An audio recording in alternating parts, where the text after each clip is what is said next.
जय श्री राम दोस्तों, आपका स्वागत है मेरे YouTube चैनल विनोद पटियाला में। आज हम आपको चित्रकूट तीर्थ की यात्रा पर लेकर चल रहे हैं।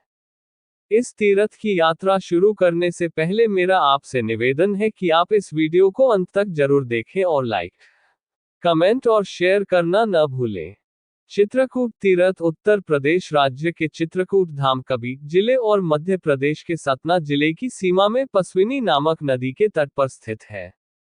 पस्विनी नदी को मंदाकिनी भी कहते हैं। पस्विनी विंध्याचल पर्वत श्रेणी के बीच में से होकर गुजरती है।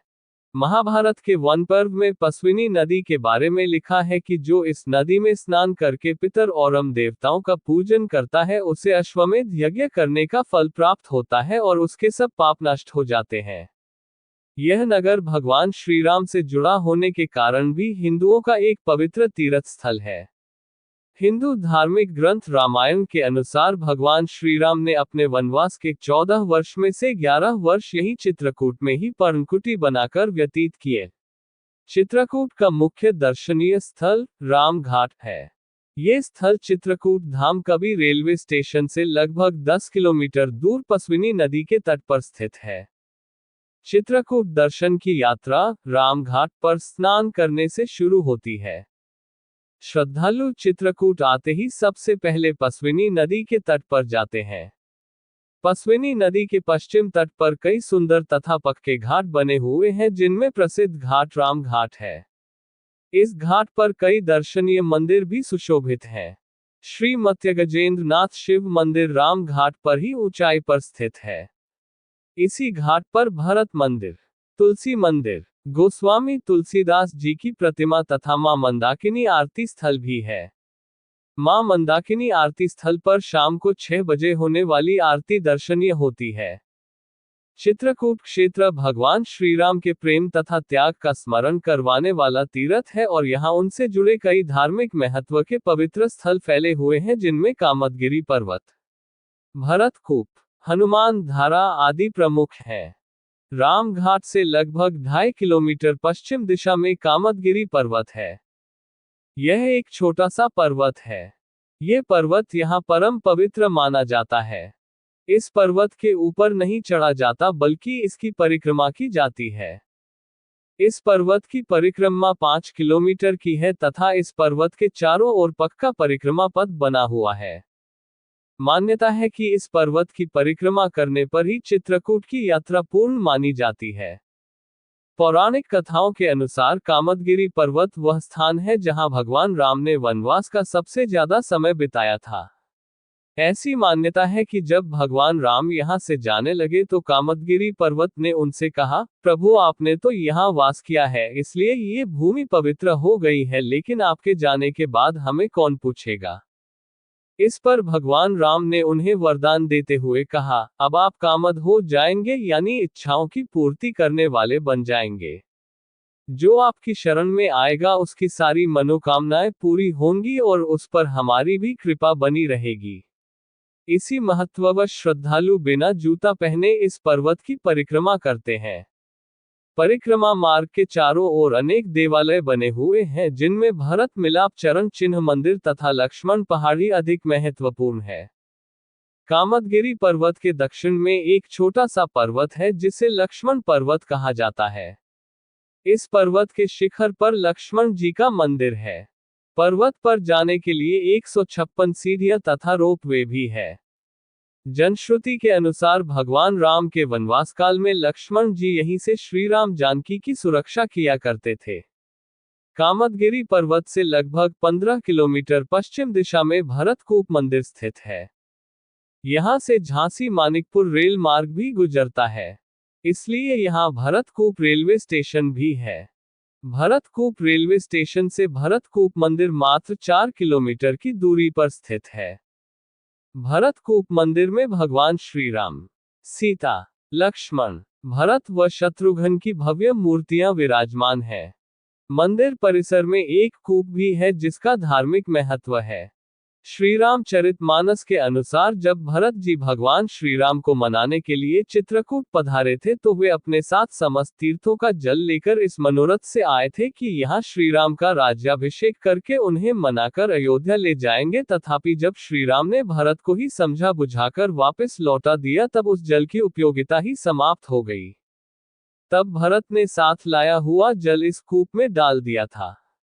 तब से इस कूप को भरत कूप कहा जाता है। इस कूप की खासियत यह है कि इस कूप का जल कभी कम या ज्यादा नहीं होता। मकर संक्रांति के मौके पर यहाँ 5 दिन का मेला लगता है जिसमें लाखों श्रद्धालु स्नान करने पहुंचते हैं। भरत कूप से हम वापस राम घाट पहुंचे। अब हम हनुमान धारा चलेंगे। हनुमान धारा चित्रकूट का एक पवित्र तथा दर्शनीय स्थल है। ये दर्शनीय स्थल राम घाट से पूर्व की तरफ लगभग 2 किलोमीटर दूर संकरपण नामक पर्वत पर स्थित है। पर्वत पर जाने के लिए लगभग 612 सीढ़ियों का मार्ग तथा रोपवे भी बना हुआ है। हनुमान धारा के बारे में बताया जाता है कि यह जलधारा भगवान श्रीराम ने अपने वनवास के दौरान तीर मारकर पैदा की थी। लंका दहन के पश्चात हनुमान जी के शरीर में जलन रहने लगी थी। उन्होंने जब ये बात श्रीराम को बताई तब श्रीराम ने हनुमान जी से कहा, आप चित्रकूट पर्वत जाए, वहां आपको अमृत तुल्य शीतल जलधारा मिलेगी जिससे आपके शरीर में व्याप्त ऊष्मा का शमन होगा। तब चित्रकूट आकर इस जलधारा से हनुमान जी ने अपने शरीर की जलन शांत की थी। तब से निरंतर इसके प्रतीक के रूप में आज भी अविरल जलधारा प्रवाहित होती रहती है। इस जलधारा को 2 कुंडों में एकत्रित किया गया है। यह एक प्राकृतिक एवं दैवीय आश्चर्य है कि इस जलधारा के निर्गम का स्रोत अदृश्य है। साथ ही यह भी अस्पष्ट है कि कुंड में आने के बाद ये जल कहाँ अदृश्य हो जाता है। सिंदूर और तेल में रचे बसे हनुमान जी के दर्शनों से पहले नीचे बने कुंड में भरे पानी से कोई भी भक्तजन हाथ मुंह धोना नहीं भूलता। मंगलवार व शनिवार के अलावा नवरात्रों और हनुमान जयंती पर श्रद्धालुओं की बड़ी भीड़ होती है।